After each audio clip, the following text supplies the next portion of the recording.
Hello and welcome to Hero Wars Info. My name is Ryan. My goal is to make sure you are the most efficient Hero Wars player you possibly can be so that you can get to the top of your server. Today, I want to talk about a few announcements that Hero Wars came out with and go a little bit more into Totem Fusion as to what I think is probably going to be the best. So let's start out with the announcements. Number one, it looks like if you do have keys, make sure that you turn those in before August 30th. Otherwise, all unused keys will be turned into Buccaneer stash chests.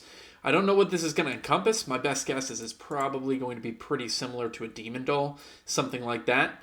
I wouldn't expect these to be very good. Probably better just to use the keys. Then we have Elemental Synergy that is going to be starting August 13th. I do want to remind everyone, today is the 8th in this video, but we should have Area of Conquest also starting on the 11th. And that's not on here, but that is also going to be an event that is going to be starting that they announced last week. But then we have Elemental Synergy that will be going in line with that. And then Portal Anomaly a day later. And then on August 17th, the Tournament of Titan Power begins, which is going to start the Titan Week that we'll see with a few other events that are going to kind of be at the same time that are all Titan related. Now, these events, the Elemental Synergy, they've redone it, and the Portal Anomaly, neither one are very good. So I wouldn't really worry about spending much. The Area of Conquest event, too, while I actually find it fun, and I do like doing the PvP, it's not something that requires a lot of spending.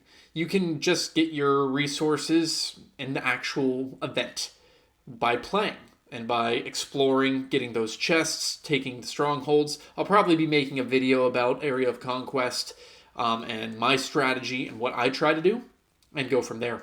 But also, we were also expecting the new event, the Seers game, to come to Hero Wars. But it looks like that is moving back.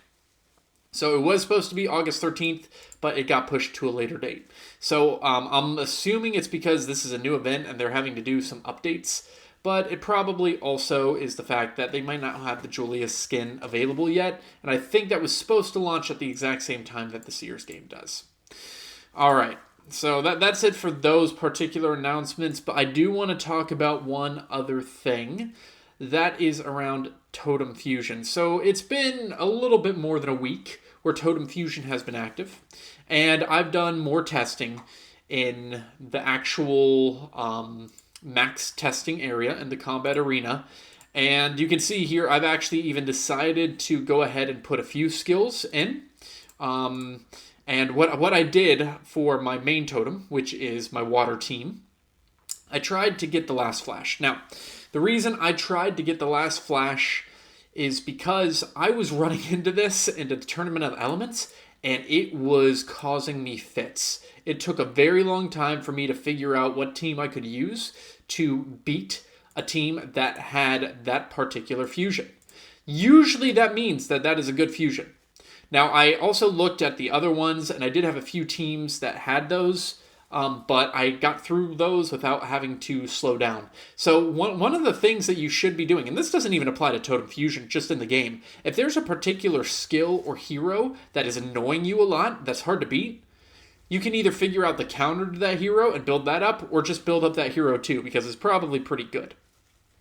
But I did try to do the last flash. Unfortunately, because the percentages are so low, I only put 10 elemental catalyst to it, and so I really just got the random skill, and the random skill was unfortunately the Murmur of the Crags, which out of all of these, that was probably the one I wanted the least. But it was something. I didn't want to waste 10 elemental catalyst, so I accepted it for the time being. I will not be keeping that one. Almost guaranteed I won't be keeping. I am pretty confident that Last Flash is going to be one of the best. And then for the Primal, I went ahead, tried to do the Primal Zeal, and I actually did get that one. I think that has a good chance of becoming one of the best too. Reason I think this one could be one of the best is this can change a fight. Now let's say I go in and I have Sigurd, who is the water tank hero.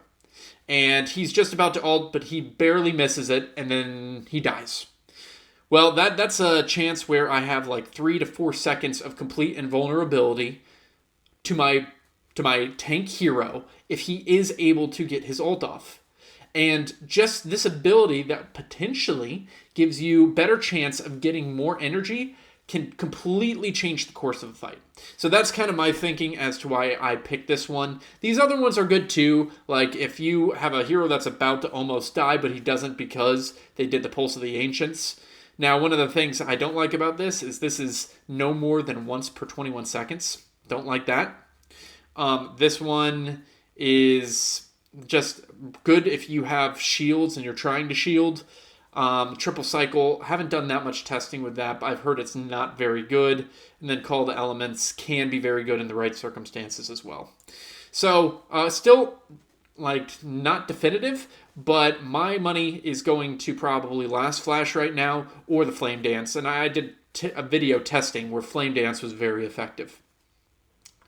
Now, the other thing that I do want to discuss is with some of the testing, it's been noticed that if you have a double totem in the fight, so let's say I have a water totem and I have a dark spirit totem, that it will not double up. Meaning if I have like a last flash and then a last flash here too, only one of them works, which I wonder if they're going to change that. Or if that's just going to be consistent. Because you can see here, this is only one effect activation per battle. And if they allowed another, then it would be potentially 2 Titans that would be able to do this and stay alive. So that could be a big game changer. So we haven't heard any update on if that would change or if multiple totems would be able to do the same effect without the same cooldown. So that's still something we're waiting to hear back. Hopefully we get news of that soon. So my advice for this is still wait for now. Don't spend this stuff unless you really feel like gambling and testing stuff out. Otherwise, I would just wait until we have some more definitive proof and then go from there. Thanks so much for watching. Please like and subscribe, and we'll talk to you later.